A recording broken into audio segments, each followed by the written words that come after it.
अल्लाहु अकबर, इन्ना लिल्लाहि व इन्ना इलैहि राजिऊन, ला हौला वला कुव्वता।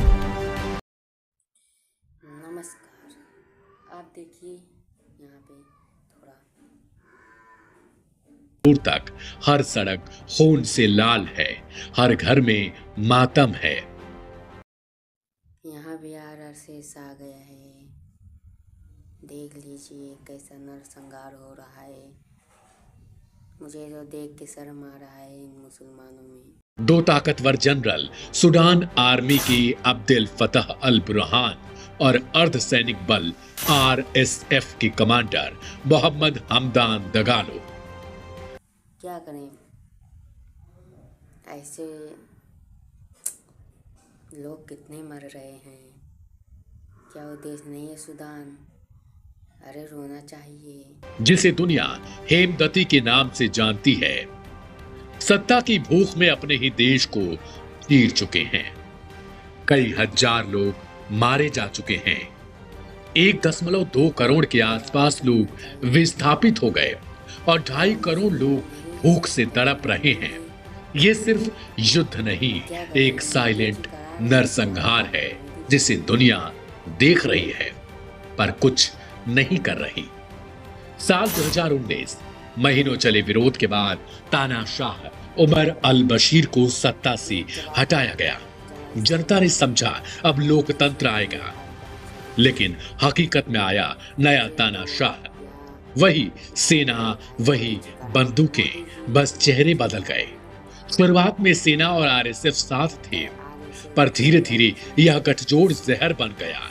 एक ने खुद को राष्ट्र रक्षक कहा, दूसरे ने लोकतंत्र की आवाज। पर दोनों के हाथ एक जैसे लाल हैं। RSF ने व्यापारियों पर टैक्स लगाए, सोने की खदानों पर कब्जा किया और जो विरोध करे उसे मौत दे दी। सूडान की गलियों में अब कोई उम्मीद नहीं, सिर्फ राख और बारूद की गंध है। वशुल्ल अरकानहु वजअल अद-दाइरत अलैहि, अल्लाहुम्मा इजअल फी दौलतिहि इनक़िलाबन या रब्बल आलमीन। ये सूडान की एक मस्जिद से उठी आवाज है। शुक्रवार की नमाज के बाद इमाम ने UAE पर अल्लाह से कहर बरपाने और जैद की सत्ता से बेदखली की दुआ की। सूडान से ये पहली आवाज UAE के खिलाफ नहीं उठी है। कहानी सूडान की और भी खतरनाक है। 26 अक्टूबर साल 2025, अल फशर। 18 महीनों से घेराबंदी में फंसा सूडान का आखिरी बड़ा शहर, और उसी दिन RSF ने इस शहर पर कब्जा कर लिया। 3 दिन के अंदर 1500 से ज्यादा लोग मारे गए। घर में घुसकर हत्याएं, महिलाओं के साथ बलात्कार, बच्चों को दीवारों से पटक पटक कर मार दिया गया।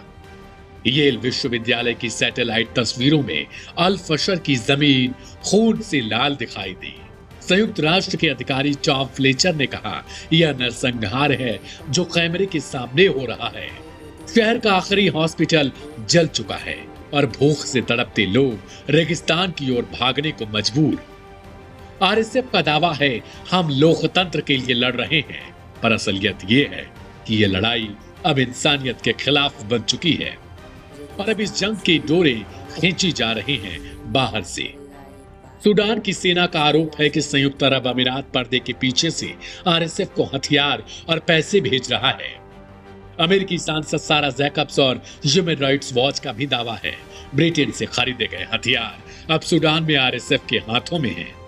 UAE पर भी यही आरोप है कि उसने भाड़े के सैनिकों की भर्ती में मदद की और दारफूर में हुए नरसंहार में उसकी वित्तीय भूमिका रही।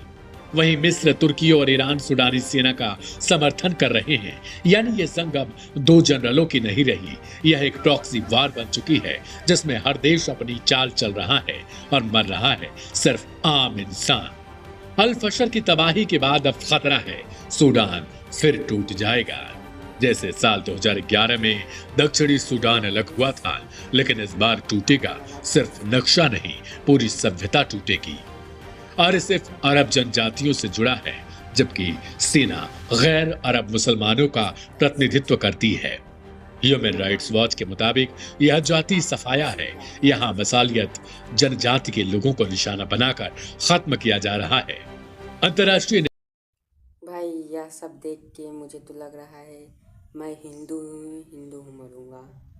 गर्व है मुझे हिंदू होने पे, क्योंकि ये मुसलमान हो कि मुसलमान को मार रहे हैं। शुक्रिया, लाइक सब्सक्राइब करें, कमेंट में अपना जवाब ज़रूर दीजिएगा कि कैसा है, अच्छा है या गलत। मेरे हिसाब से गलत है, आपके हिसाब से क्या होगा आप जवाब देना मुझे। जय श्री राम।